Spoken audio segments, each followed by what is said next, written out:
वालेकुम। आज हम पढ़ेंगे न्यूप्लेजिया के बारे में। तो न्यू मतलब है न्यू और प्लेजिया मतलब है ग्रोथ। मतलब कि न्यू ग्रोथ कोई भी अब नॉर्मल ग्रोथ जो हमारी बॉडी में होती है तो हम उसे न्यूप्लेजिया नहीं कह सकते। लाइक अगर एक फीमेल प्रेग्नेंट है तो हम कहेंगे यार ये भी न्यू ग्रोथ है, तो ये भी न्यूप्लेजिया है, तो वो भी न्यूप्लेजिया नहीं होगी। ठीक है।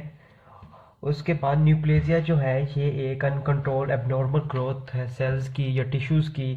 ठीक है। तो जो कि एबनॉर्मली ग्रो करती है, तो हर वो ग्रोथ को हम न्यूप्लेजिया नहीं कहते जो हमारी बॉडी में होती है। लाइक एक फीमेल प्रेग्नेंट है तो हम कहें कि ये भी न्यूप्लेजिया है, तो वो न्यूप्लेजिया नहीं है। क्वेश्चन ये है कि न्यूप्लेजिया जो होता है, एक सेल जो है वो न्यूप्लास्टिक क्यों होता है। इसकी रीजंस ये हैं कि हर सेल के अंदर different different types of genes होते हैं। लाइक प्रोटॉन को जीन्स हो गए, ट्यूमर सप्रेसर जीन्स हो गए, एंटी एपोटोटिक जीन्स हो गए, प्रो एपोटोटिक जीन्स हो गए। तो अगर इन सेल्स में म्यूटेशंस आती हैं, अगर हम इनमें कुछ चेंजेस करते हैं, तो उस वजह से एक सेल जो है, नॉर्मल सेल है, वो न्यूप्लास्टिक बन जाता है। लाइक कैंसर सेल बन जाता है। तो इनको हम डिटेल में डिस्कस करेंगे कि ये जो जीन्स हैं इनका क्या फंक्शन है और इनमें कौन सी म्यूटेशंस आए तो उन म्यूटेशंस की वजह से एक नॉर्मल सेल है वो न्यूप्लास्टिक सेल या कैंसर सेल बन जाता है। तो ये हम वन बाय वन हम इसको डिस्कस करेंगे। Different group of genes present होते हैं सेल के अंदर। लाइक प्रोटोन को जीन्स होते हैं, जब ये स्टिमुलेट होते हैं तो ये प्रोलिफरेशन स्टार्ट करते हैं, ओवर प्रोलिफरेशन, जिसकी वजह से एक जो सेल है वो ज़्यादा तेज़ी से ग्रो करता है और न्यू प्लास्टिक बन जाता है। इसी तरह एक ग्रुप है ट्यूमर सप्रेसर जीन्स का। ये ओवर प्रोलिफरेशन को स्टॉप करते हैं।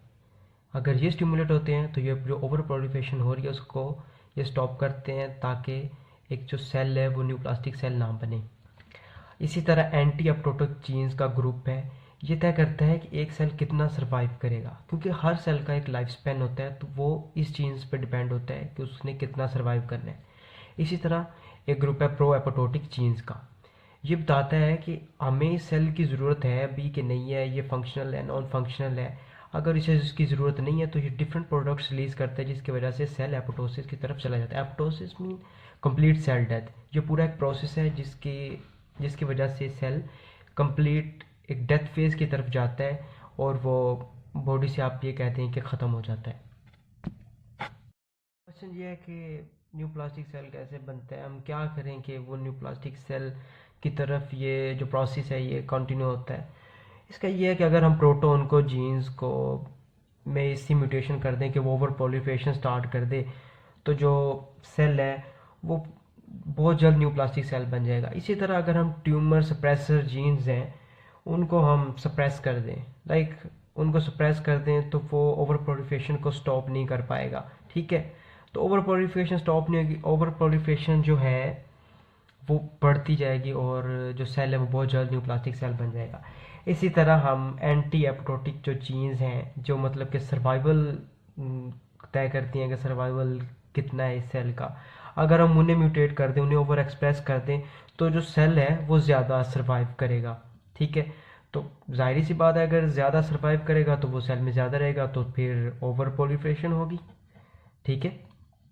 इसी तरह अगर हम प्रोएपोटोटिक जीन्स को इसी तरह अंडर एक्सप्रेस कर दें, ठीक, अगर प्रोएपोटोटिक जीन्स को हम अंडर एक्सप्रेस कर दें, मतलब कि उसे रोक दें, तो वो सेल डेथ नहीं होगी। ठीक है। जो सेल डेथ है वो नहीं होगी, तो जो सेल है वो ज़्यादा देर तक cell survive for long time cell survive for long time. अगर वो लॉन्ग टाइम के लिए सर्वाइव करेगा और जिसम में रहेगा तो जो है और अच्छा है न्यू प्लास्टिक सेल के लिए।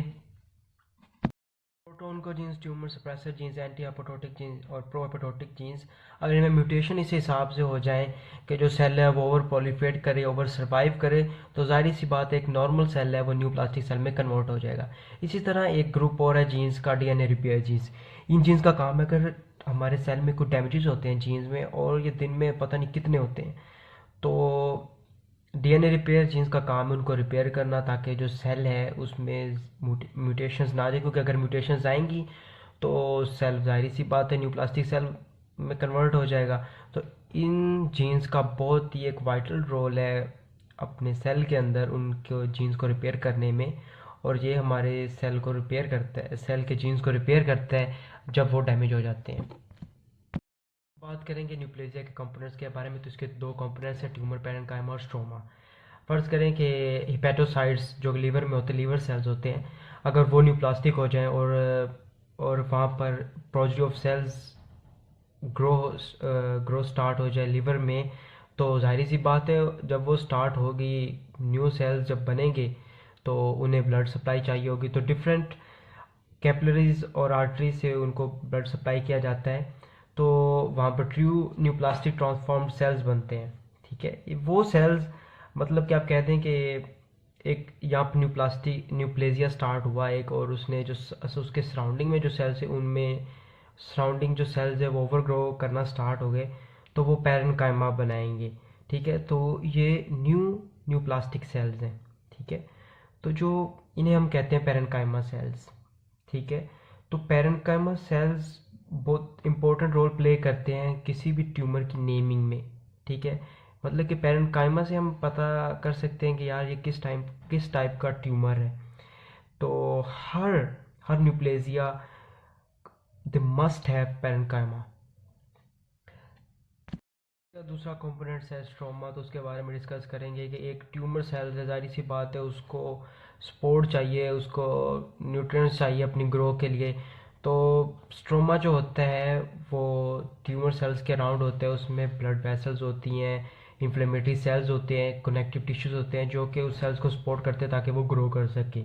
ठीक है, तो हर न्यूप्लेजिया के न्यूप्लेजिया आप कह लें एक ट्यूमर है, क्योंकि न्यूप्लेजिया का मेन काम है ट्यूमर। ठीक है, ट्यूमर बनता है।